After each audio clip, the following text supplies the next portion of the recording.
Hey guys, it's Damien. And I'm Kenady, and we're so glad that you joined us here today. Now, if this is your first time, we love to give tips and advice to help you cultivate a healthy relationship from A to Z. So please like, share, and subscribe, and you can also follow us on Instagram at Damien and Kenady. That's Damien and Kenady spelled out.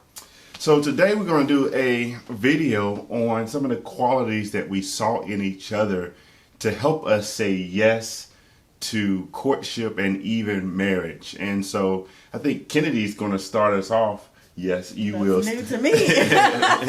Let's start us off on what are some top 3 things that you saw in me, and I'm going to go as well. And let's go back and forth. Okay. So number 1, I'd say you were authentic. You were true to who you are.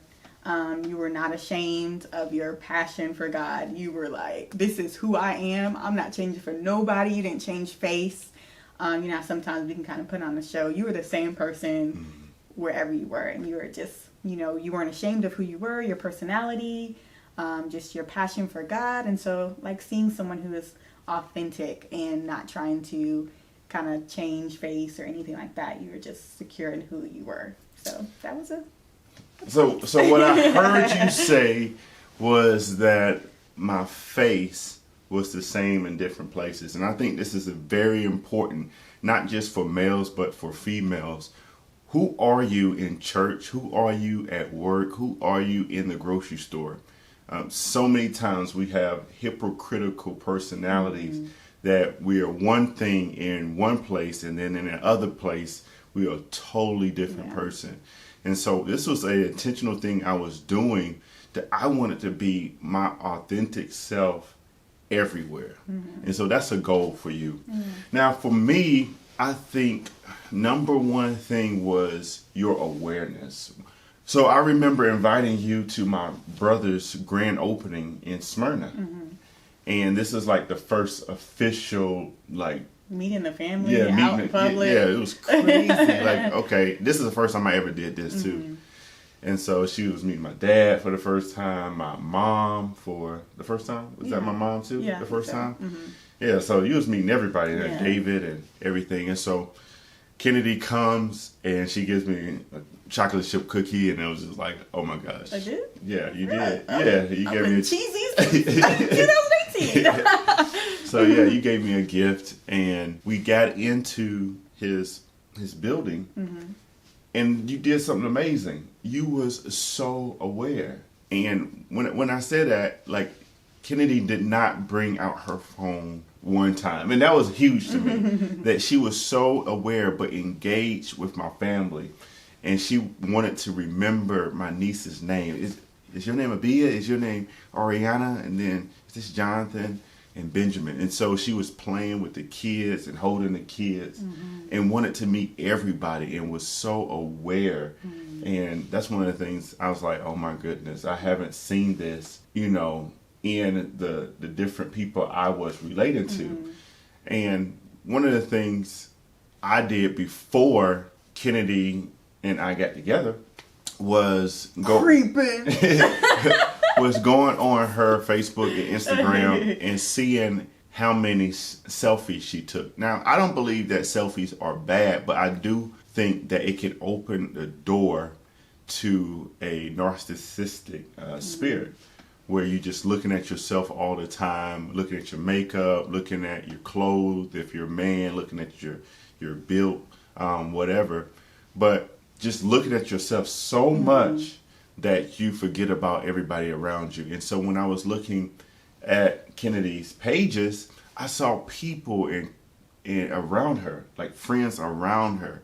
And so she was intentional to bring some people in her life. And I knew that she was a part of community. So that was my number 1. And I know that can be sometimes challenging for people to kind of be open when meeting new people for the first time. But really, if this was somebody that I see myself being with, trying to get to know the family, making sure they're comfortable with me being, Damien's girlfriend at the time. But just being intentional, even if you're somebody who's more shy or anything like that, but just trying to open up, getting to know them, not having to be fake, but just, being your authentic self and getting to know the family. So that's good. Number 2 for me would be, your intentionality in our, your pursuits and courting me. There was no confusion. There was no games. At least, not on your part. If you watch our testimony, you'll see the little games I was playing with my phone number. But you were just intentional. You made things clear. You knew that you were interested in me. You didn't have other females around that you were hitting up at the same time. You were just focused.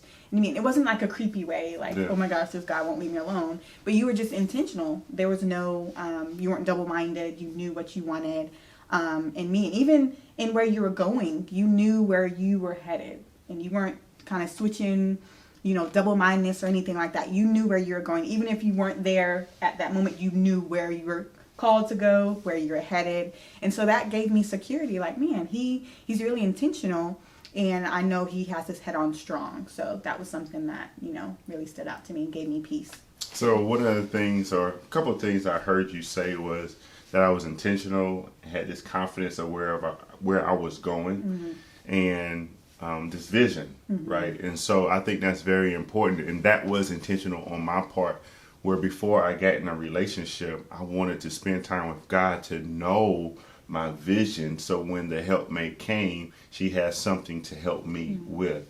And so knowing your vision actually builds the confidence where I can be intentional with that woman. Yeah. Right. Also, it made me remind myself about saying yes to you didn't mean I was compromising where God had called me, because we were very compatible, and where you were heading, that was where I was heading too. So it made sense, and that, knowing that with you potentially being the leader of my head, knowing that you know where you're going and you're not confused and you're not someone to kind of switch past, was like security in that. And so just again that confidence and that security and peace in having that.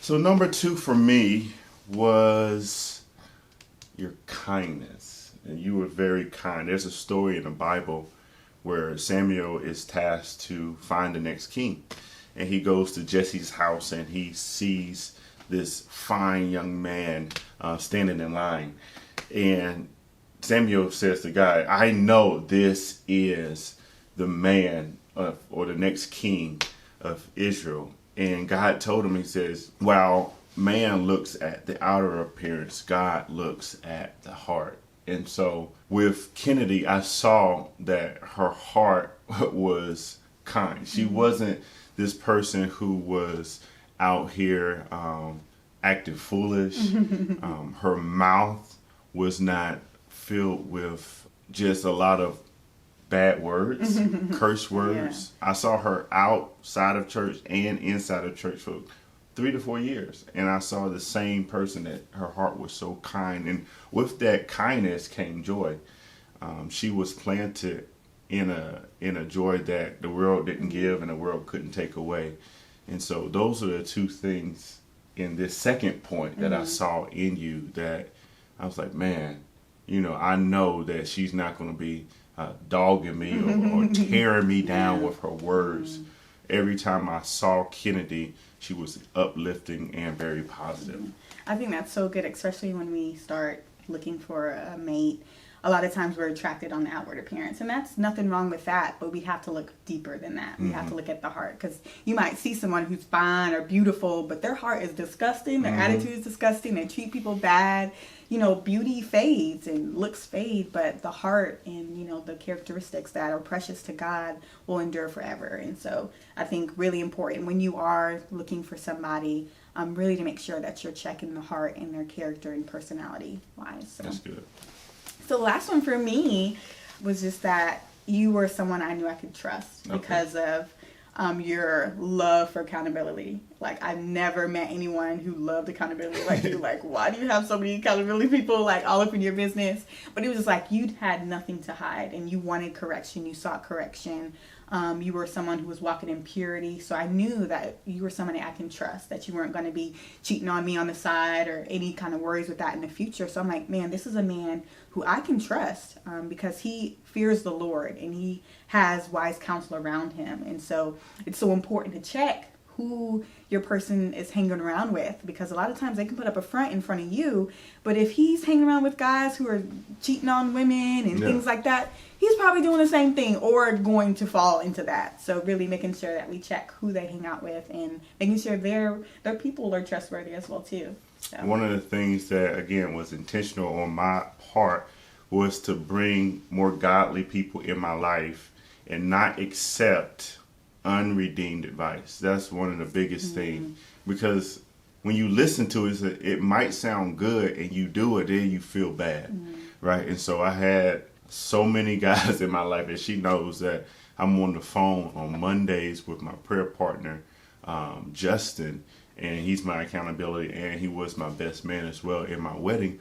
But we on the phone every Monday around 5, and we missed a couple, and especially during the COVID-19 thing, it's very tough because we were at home with the families and stuff like that. But very rarely did Kenady see me miss this before we even got into our engagement. Monday, she was like, okay, I know that Damien's on the phone, and I'm just trying to cleanse my soul so I can be right.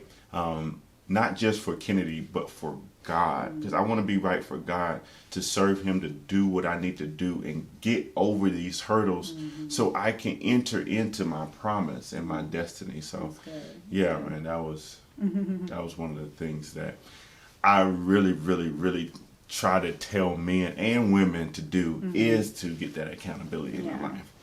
And so my number 3, my third one, is that you was at church. Like, you was a church girl for real. You're not somebody that I'll see one week and see another. Like, she was behind me at church, like we said in our testimonial was creeping in the back seat. Yeah, she was chasing me at church for 3 years.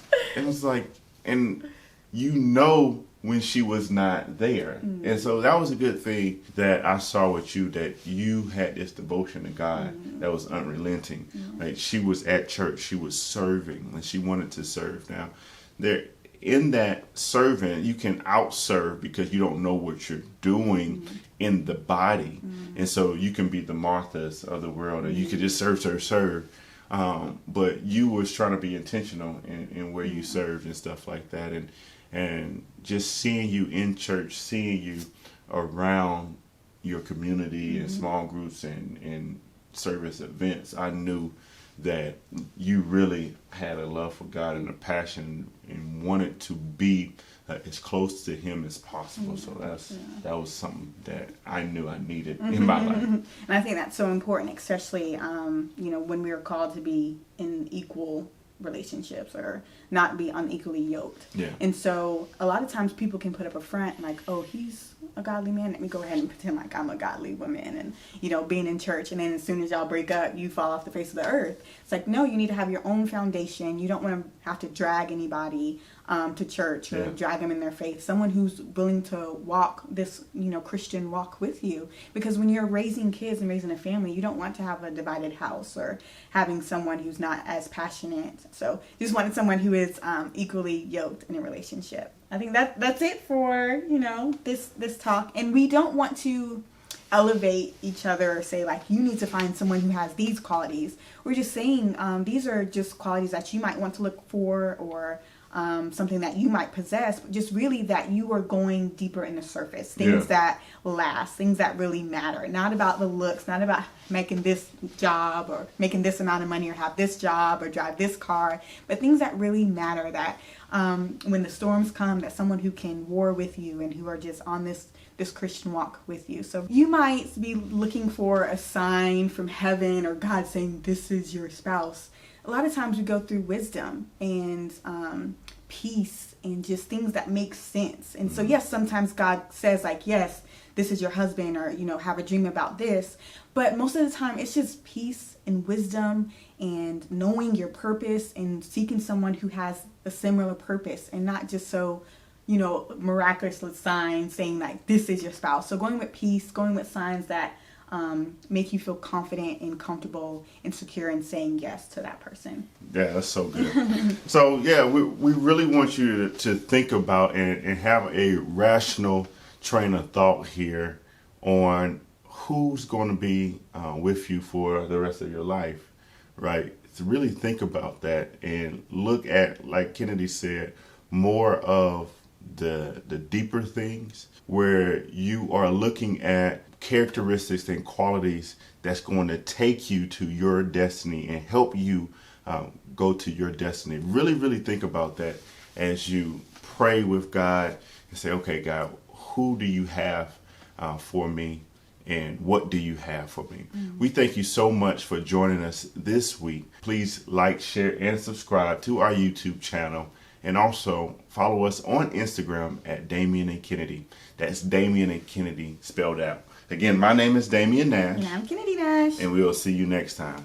Bye.